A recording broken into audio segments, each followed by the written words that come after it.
We have discussed quite a bit on self conscience. When I ask question, somebody raise finger before the answer, and one person at one time. Competition है. ये etiquette I है. want to know how much I was successful to deliver the material.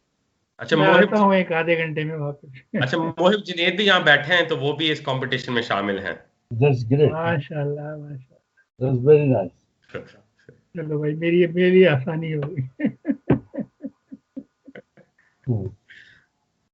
How many self do we have? Who will answer? Raise the question. Answer. Many. 3. How many? 3. 3. And ठीक Rizwan bhai, how many self?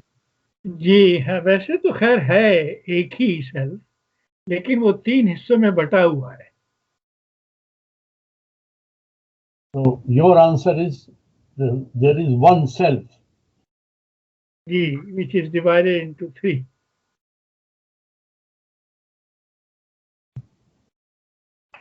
Rizwan bhai, did I hear you correctly? There is only one self. Ji Yes ji. or no?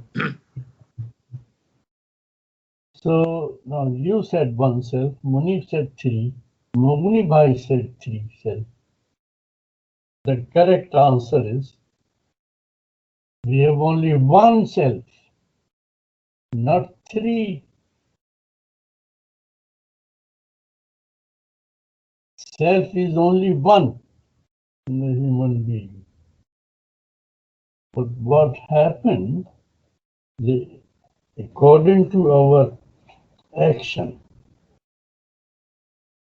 according to our need, according to our feeling, according to our requirements,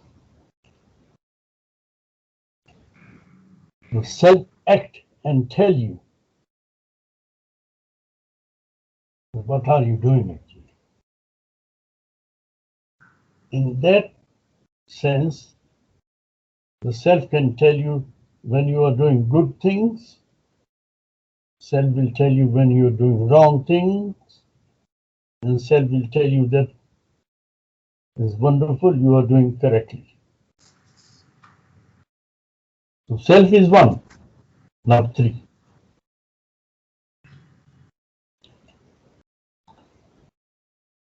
Now how this self is now divided in 3 parts, what happens at that time? I ask you to study Surah Yusuf, Surah Qiyamah, and Al-Fajr. I gave you the number. The Surah Yusuf is 12 and this verse is 53. I ask you. You open the Quran and see.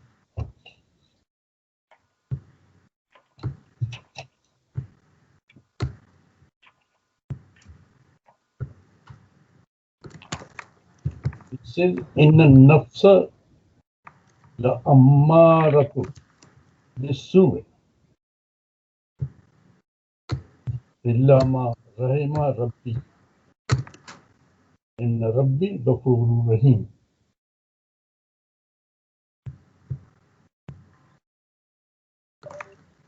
मिला? जी जी. अब आप reference दे देंगे फिर से please. Reference जो है वो सूरह यूसुफ 1253 और 53. ओके. मगर यहाँ देखिए ना, यहाँ पर एक चीज लिखी हुई है. इन हमें सुना है न मारा नफ्स से अम्मारा. याद है ना वो न मारा नफ्स से अम्मारा. तो क्या तो वो तो it means there is more than one नफ्स दैट टेल्स यू थिंग्स. और वो नफ्स जो है वो अच्छाई और बुराई सब करता है, जैसे आप कह रहे थे कि आपको बताता है. बताता इन नफ्स ला अम्मारतुन बिस्सुए इल्ला मा रहमा रब्बी इन्ना रब्बी Ghafoor. So it says, verily the self is certainly inclined to evil.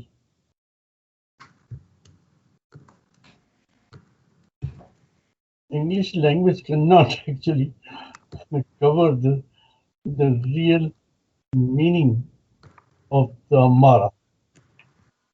They only said inclined to evil. Now, evil has got many meanings, but all the meanings come and cover in evil, no doubt. We can do.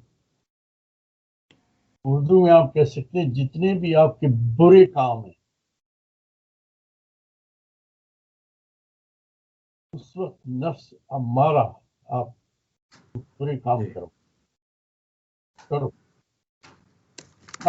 क्यों करता है वो अभी हमने अब कहा उसकी जरूरियात ख्वाहिशात उसकी नफ्सियात उसके एहसासात उसको वो बुरा काम करवाते. The man does a wrong thing because his need, his requirement, his wishes, his feelings dominate, and he does a wrong thing. And that wrong thing being done, then the self is known as nafs ammara, evil. ठीक है, यहाँ तक बात सही हो गई.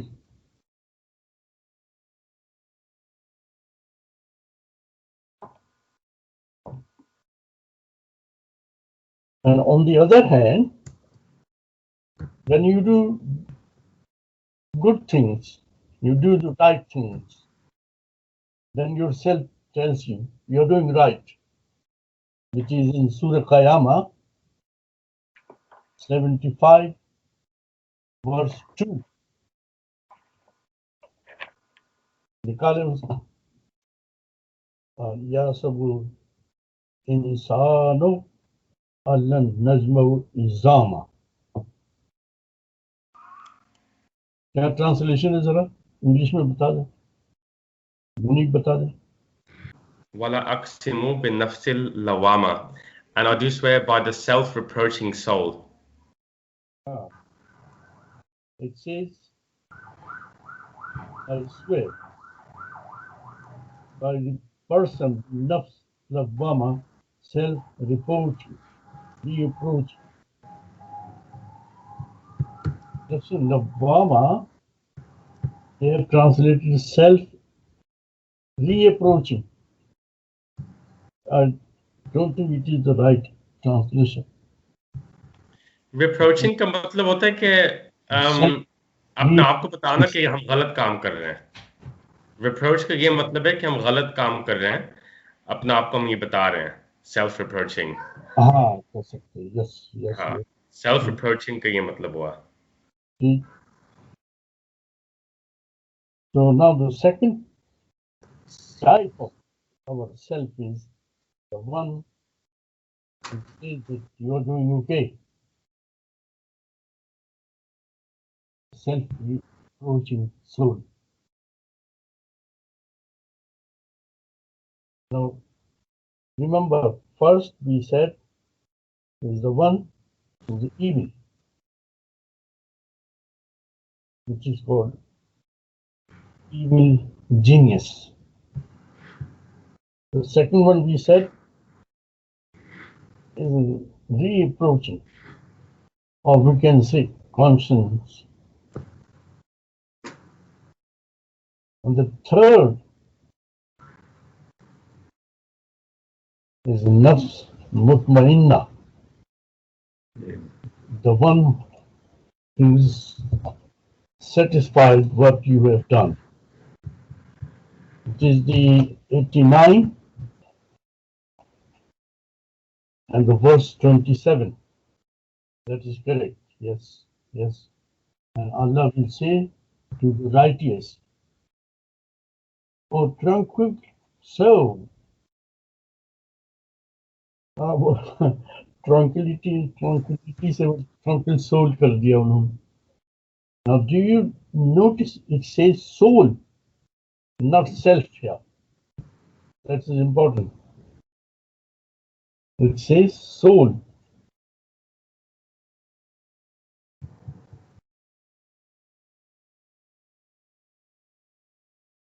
And nafs mutmainna means satisfaction, the soul.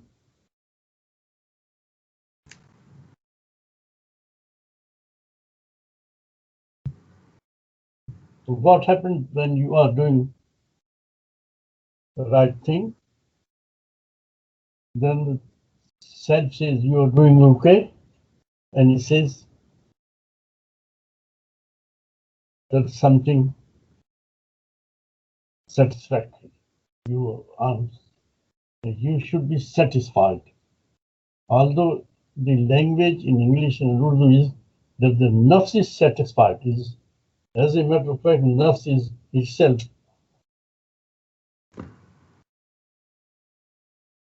satisfies the person who has them.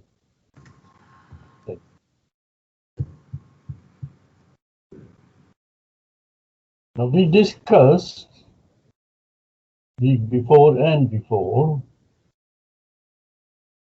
that as far as the physique is concerned, the human being and the animals are the same. Both they eat, they sleep,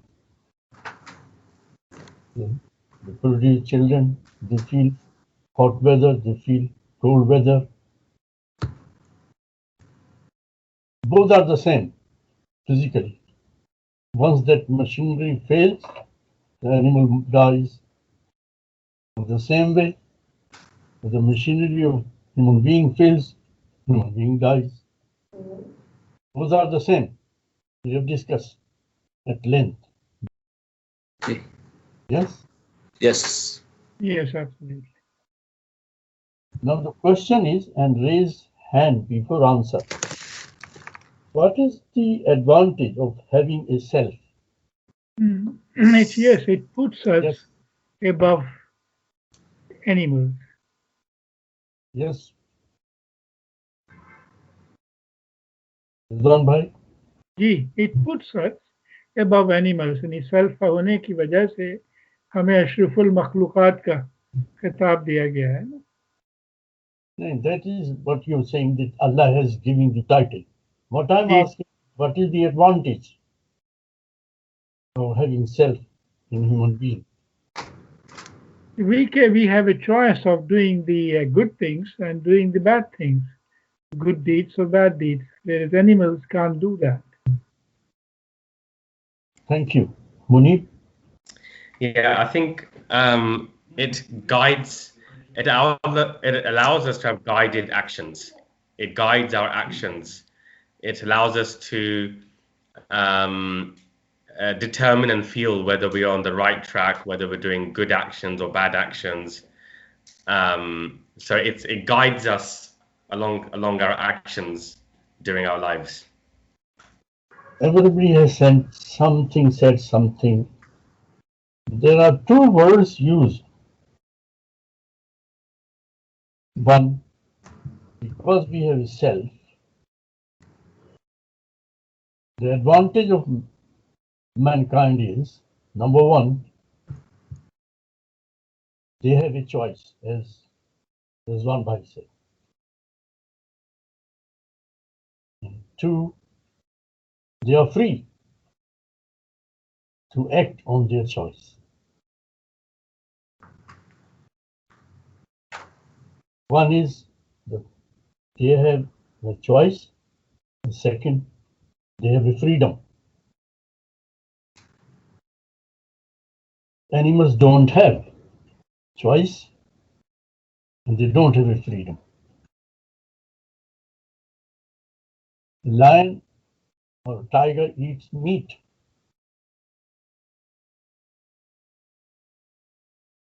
Is the meat not available, he cannot eat grapes.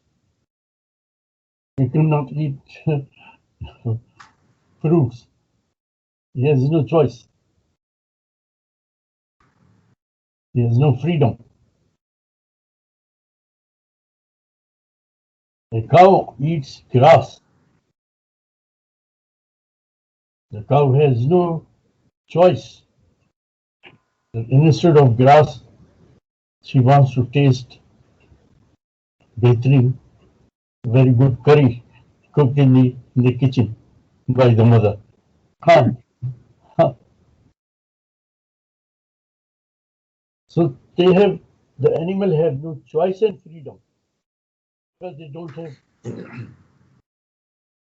conscience or the meat. But the human being has an advantage of having self or conscience, which gives human being the choice as well as freedom.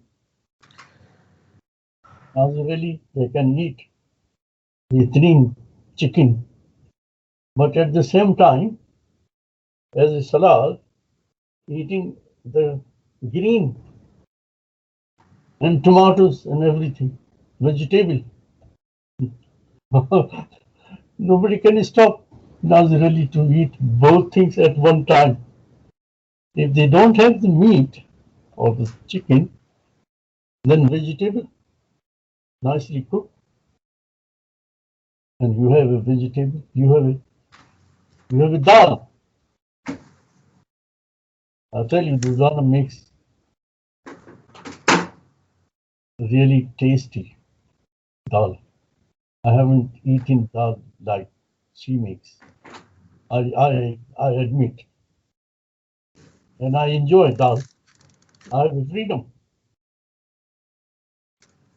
If I want a choice, I can tell her today we don't want to eat dal, but today we will have lamb curry.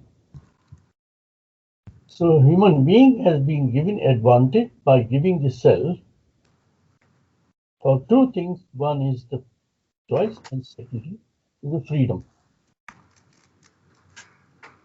If both things being removed, then there is no difference between human being and the animals.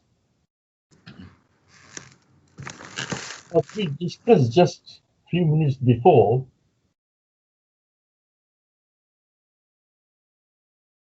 Nafs Ammara or Lawwama or Mutmainna. So this power which Allah has given to mankind, it tells you that you have done the wrong choice. Better use your freedom to choose something else. But as human beings, we insist we will do something wrong because it is our requirement, because it is my wish, because it is my feeling. I want some money, my need.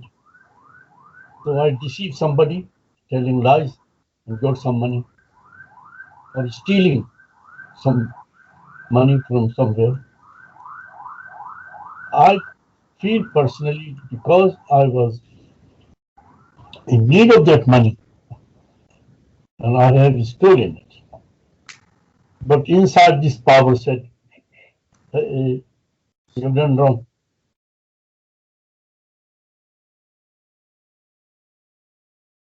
Now the next question related to the same freedom and choice is, does a man, you and today,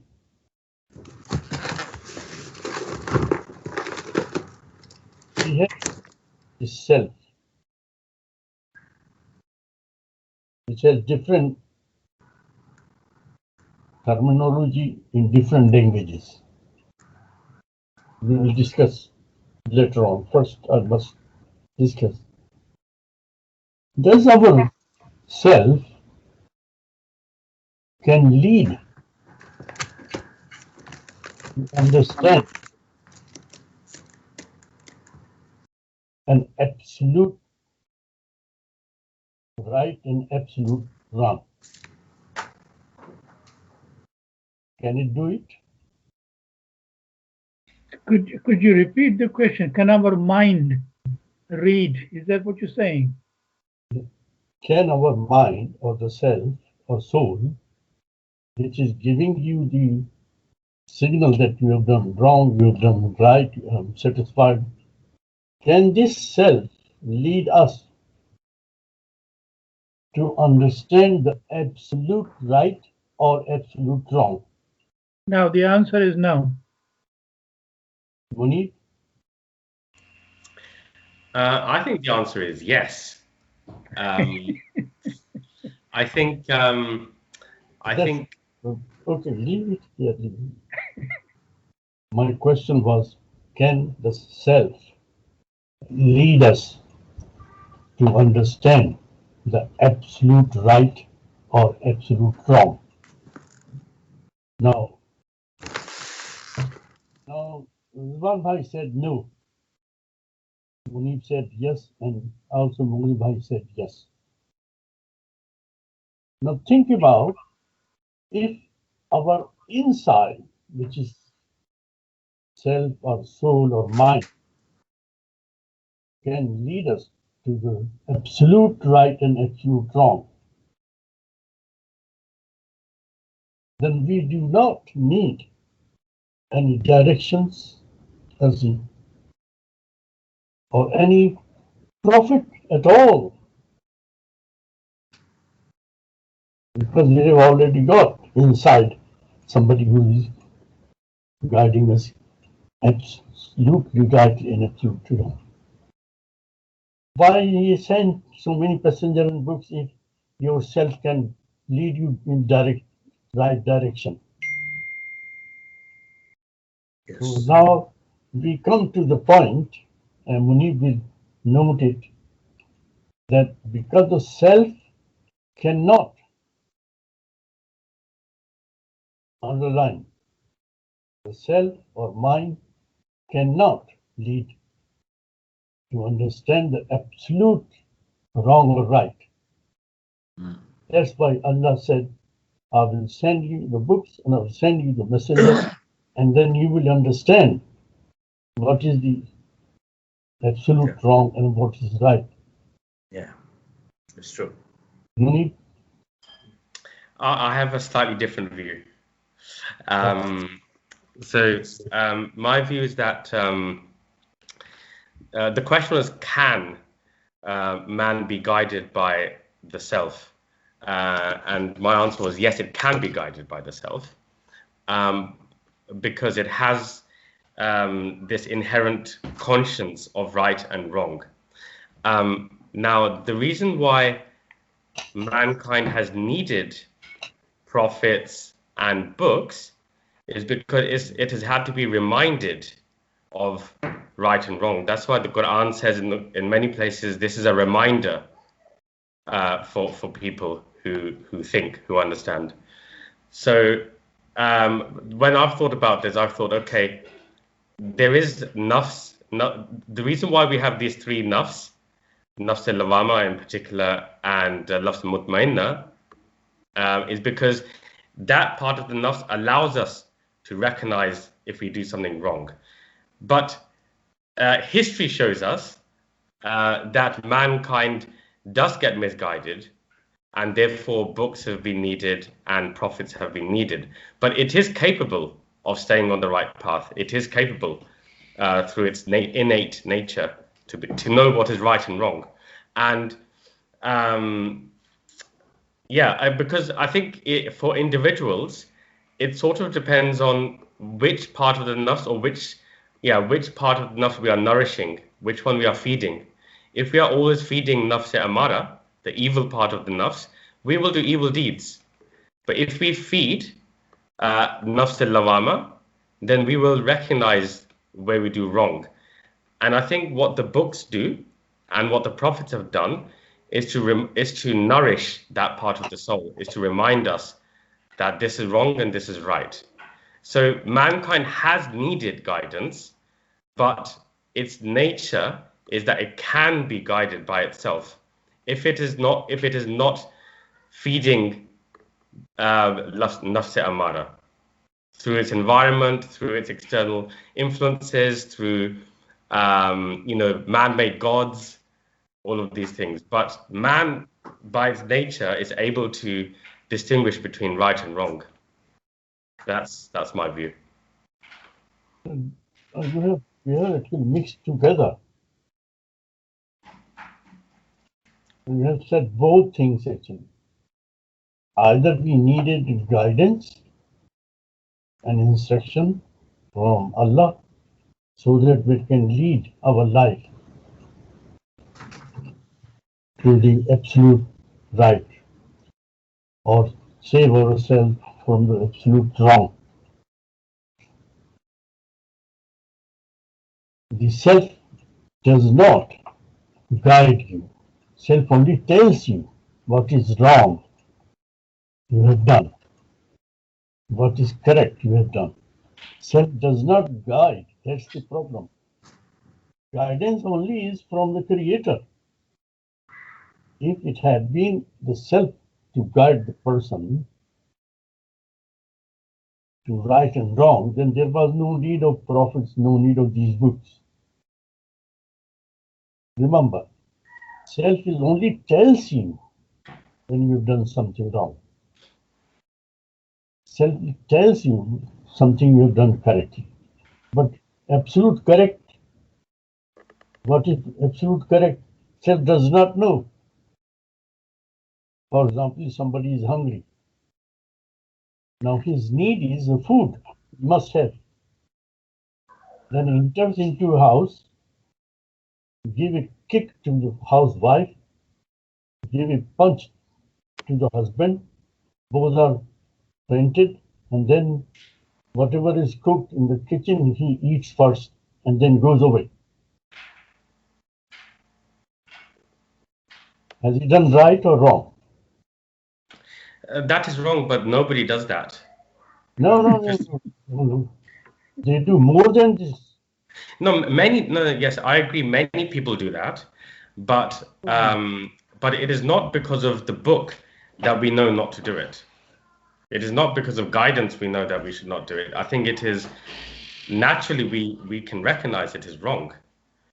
But those people who have given in to nafs amara, if they've given into that part of the nafs, they will do that wrong. Now, I repeat, perhaps you did not get the point. Nafs only tells you you've done wrong. Your action you have done then tells you. It does not guide you to do the action.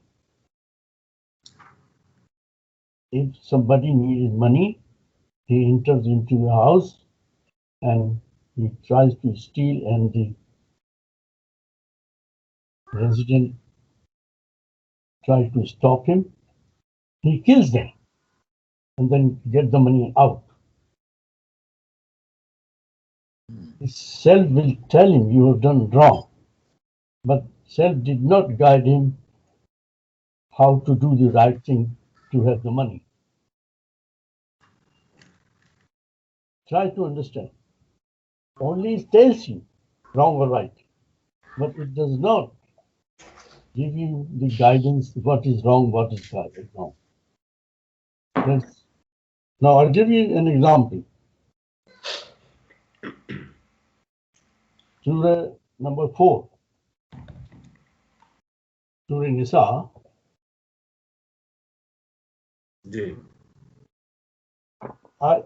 First we study number 2.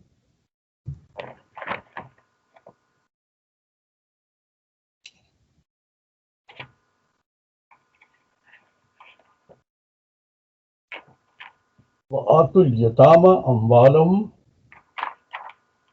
وَلَا تَبَدَّلُوا خَبِيثَ طَيِّبٍ وَلَا تَأْكُلُوا أَمْوَالَهُمْ إِلَى أَمْوَالِكُمْ إِنَّهُ كَانَ حُوبًا كَبِيرًا. What says Allah Ta'ala?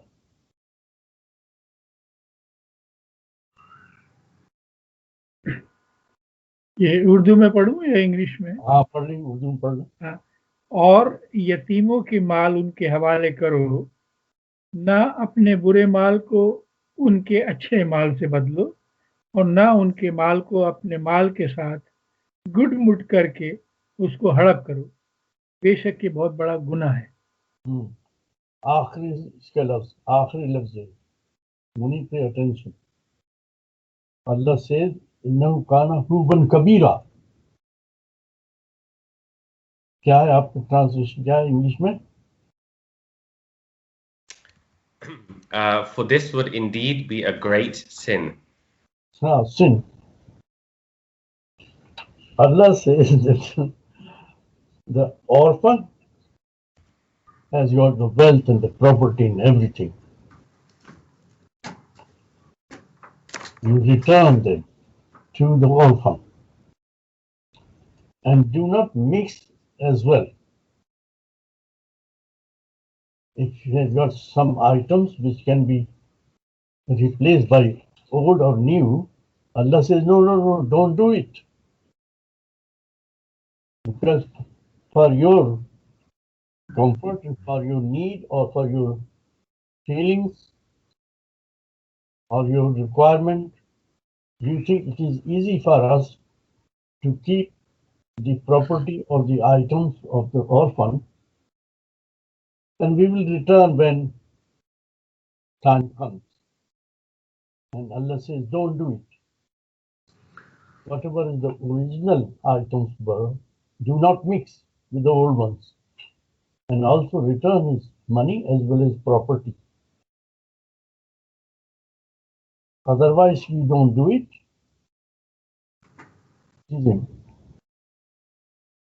Huban Kabira. Bada Gunai. Now we know we should not do the guna. But the self has guided me not to do. But self only tells us that you have done wrong because Allah says it is Human Kabira. Zamir or self does not guide you, remember. It only tells you what you have done. This is the difference. That's why Allah says this Quran has arrived in Surah Nisa, verse 2, that don't do it, it's wrong. Now, if we are Muslim and we believe in Allah and Quran, then although our nafs is telling, come on, nobody is looking at you, you can do that. But then Allah says, no, don't do it. So that's the difference. We needed guidance and instructions and direction from Allah to keep ourselves at the right path and to do the absolute right thing and avoid the absolute wrong things. From the same Surah Nisa, we study verse number 6. What it says,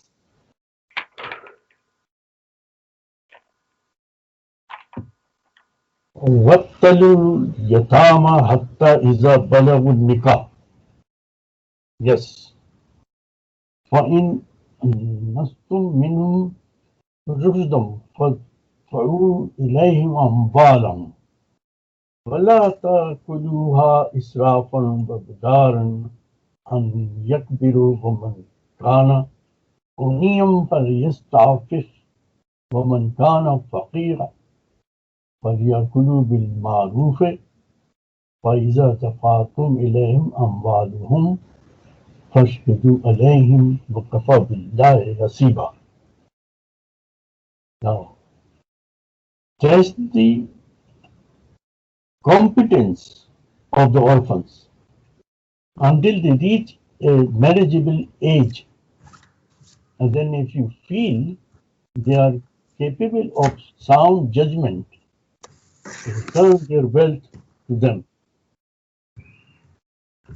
and do not consume it wastefully and hastily before they grow up to demand. If the guardian is well off, he should not take compensation. But if the guardian is poor, then let him take a reasonable provision. When you give orphans back their property, call in witness, and sufficient is Allah as vigilant reckoner. Wonderful.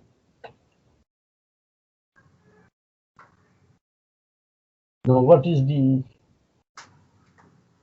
command of Allah in this verse? I want to know. I have read it, you have read it.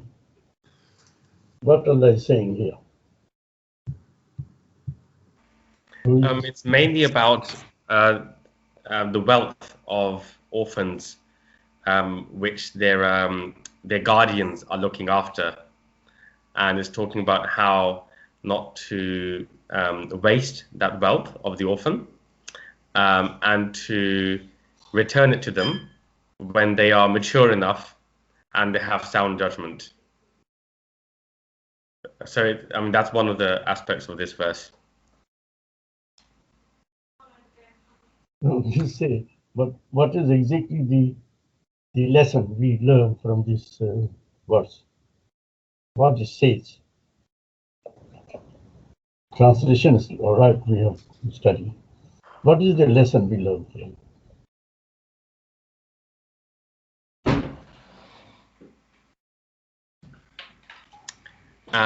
The lesson is not to take advantage of an orphan. Okay. And to act just in a just manner, in a fair manner with them, with respect to the wealth. Why Allah has now guided not to take advantage of the orphan? Why?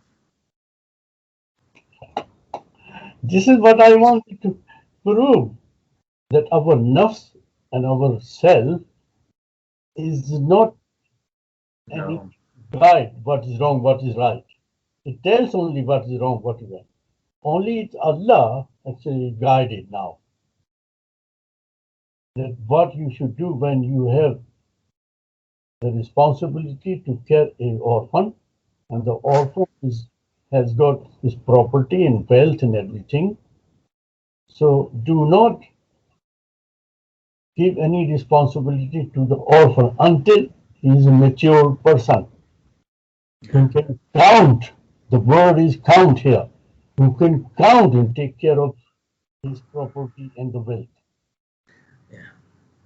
And also says second part of that, do not take any money or any property if you are well off.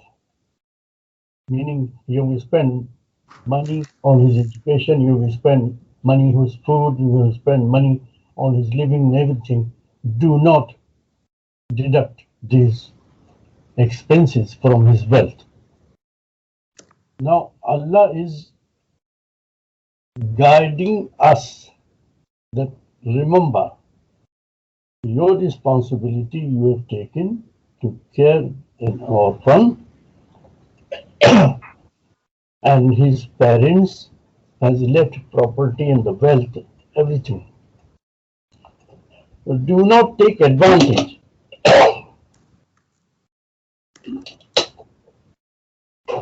Do not deduct any expenses what you have done on the orphan. What you have spent on education, on his food, his living, everything. Unless otherwise you are a poor person. And Allah has given the guidance, not stopping. It's not ordering.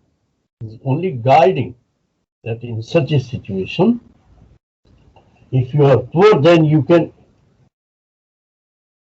talk to the orphan when he is mature You sit down and do the accounts. That young person, we are a very poor person. We spend money on your education, on your living, on your food, on your clothes, and that money we have to take it from your wealth. Allah has given both situations. Self does not guide us. Self has no power to guide us. Such good instructions for an orphan who is a wealthy person, our self and mind cannot guide. Self will guide you. Take the money. Nobody is going to ask you question because his parents have died and you are in charge of his life. Take it. And I give you an example, true example. The parents died and the person was young person. And when this person became mature, that person asked the caretaker, and now I should have my house, I should have my wealth, and I should have my all items. According to the guidance of Allah, he should have given without any hesitation or even deducted if the caretaker is poor, some money which he has spent on his education or on living. Wonderful. What he did, he said, we have spent all the money and also as much as the value of the property we have spent on you. Therefore, you have nothing left. And this young person has to leave the house without taking even clothes this person had before. This is a true example in my family. Because the self could not stop this person doing this wrong thing. If he had been guided by Allah, then this verse would have been stopped him to rob this orphan. Many times in our life, here or in Pakistan or India or anywhere, even at this age, young and old, like me, our need sometimes tells us to take something from somewhere. The self says, come on, you need it. But Allah says, no, you don't. It is not your earning. You haven't earned. You have not worked for this. You have not spent time. You have not demonstrated to deserve to have this. So that's the difference. Samir or self or mind only tells you you're wrong or right, but does not give you the criteria what is wrong, what is correct. Any questions? No. Bolu. So I'm still thinking about this. So if we have an individual who does not believe in any revelations of God, may not even believe in God, an atheist, and if he is looking after an orphan or a number of orphans without this guidance, because he does not believe in any guidance from God, will he necessarily unjustly consume that orphan's wealth? Yeah. But that is then not God's law. That is man-made law. Yeah. No, I'm not saying that um, people will not be on the wrong path. I'm saying that the way I've thought about it is that it is not necessary that they will do wrong. That they do have the capability of doing right and judging right. Now, I ask you to note, write down on the book.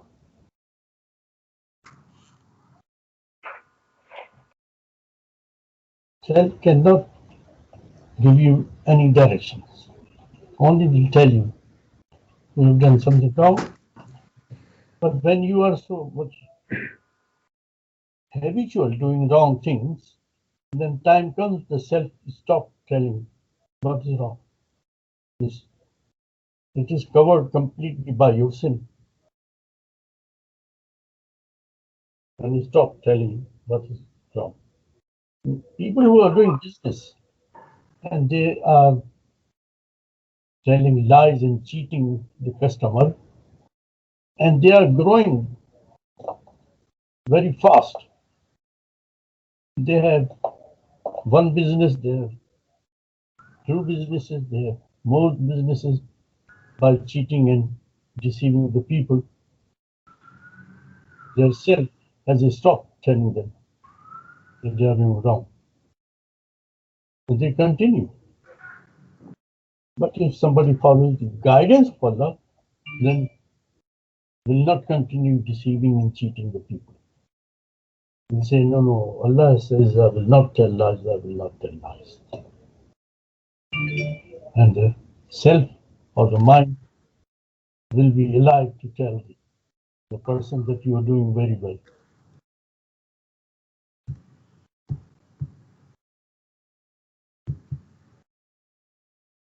Now, the last part of today's discussion is,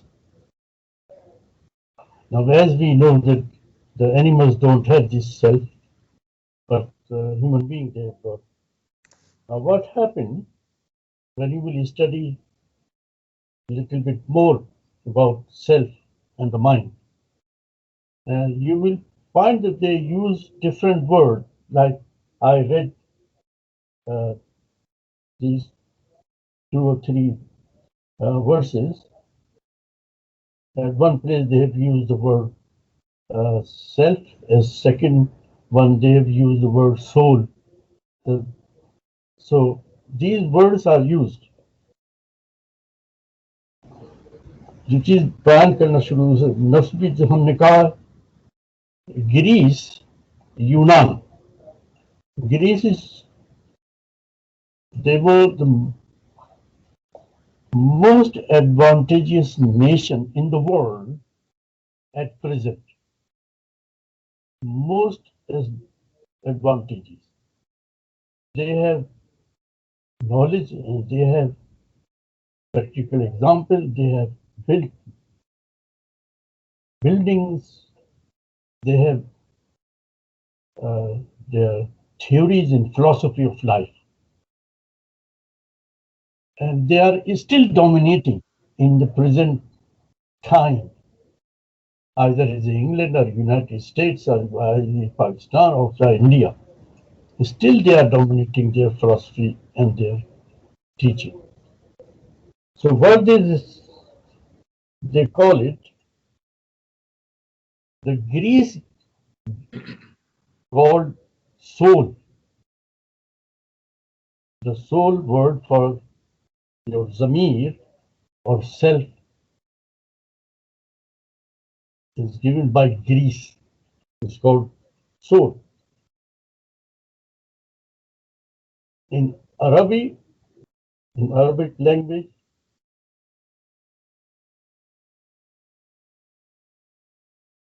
what is the word we have been using for zamir? Nafs. Nafs. Nafs. Very good. I'm glad. I've got educated people. So in Arabic it's called is nafs. In Christianity, they call it spirit. क्या लफ्ज़ है? Spirit. Oh, spirit. Oh, spirit. So I'm giving you all the names, but it is only one, nafs. The Greek gave the name soul, and the Christianity gave the name spirit. And the further investigation and propagation of the knowledge, they went further and further. लेकिन रबी बंद कर दूं मैं 2 लफ्जों को उसके बाद छुट्टी देना किसका ये बंद करें बंद हो जाएगा खुद ब खुद। बस मैं खत्म कर रहा हूँ उसके बाद टेलीफोन कर लीजिए। तो नफ्स को जो नाम दिए गए हैं तो उसका नाम सोल दिया गया है, स्पिरिट दिया गया है, and for further they develop this knowledge and they call it mind. Mind.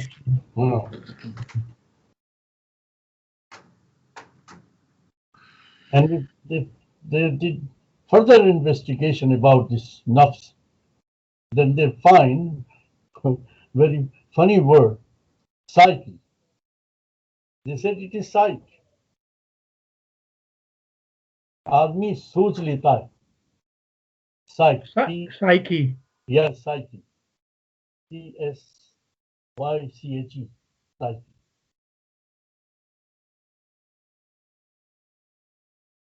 They give 4 names for the nafs.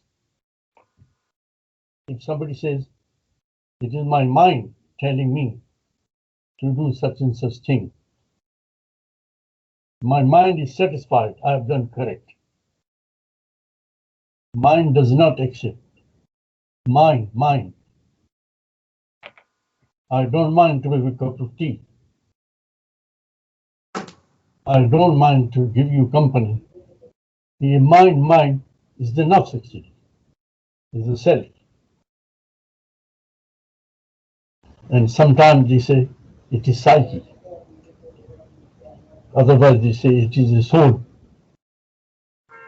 Sometimes say no, it is a spirit.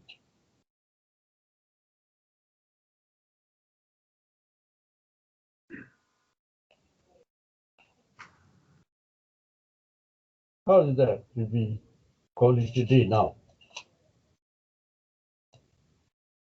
There is something left which I will just mention and finish, and then you are free. That this nafs actually, which is not in animals, but in human being, Allah has given one of a part of his own sifat.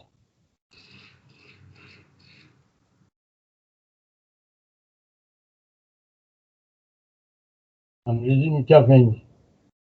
Sifat. Attributes. Attribute. Allah, what happened when Allah has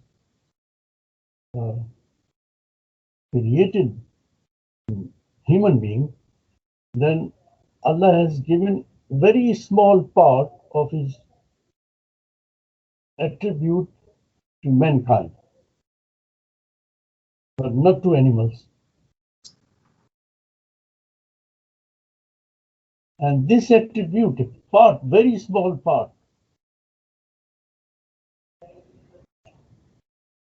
now this very small part also called ruh. This is the fifth name now. Ruh. Allah ne Ruh डाली. And what Allah has made this Ruh, it is eternal, permanent.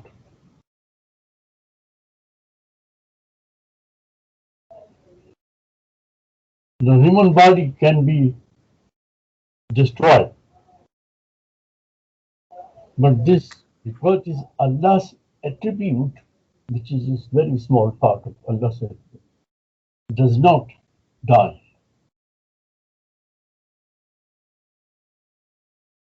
Therefore, many times in books and from learned people and ulmas, they say, Ruh, Ruh, वो रूह जो है वो नहीं मरती, वो ये रूह है जो.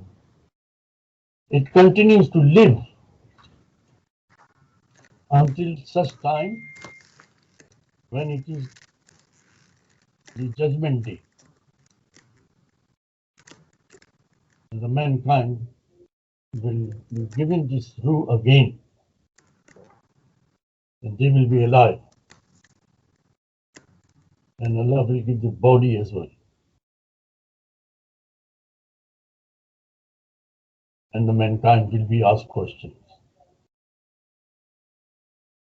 Accountability day. So what Allah has given us guidance and direction, that although you physically die, die, inverted commas, and your body is completely decomposed and finished, but this ruh remains alive and continue living until such time when it is the doomsday and the accountability day, and you will be given a body and you will be standing answering all questions.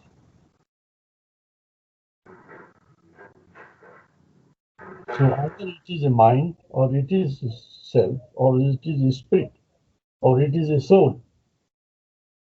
It is the same thing. Because Allah has given this power from His own, a little bit. And this attribute also has power when you pay attention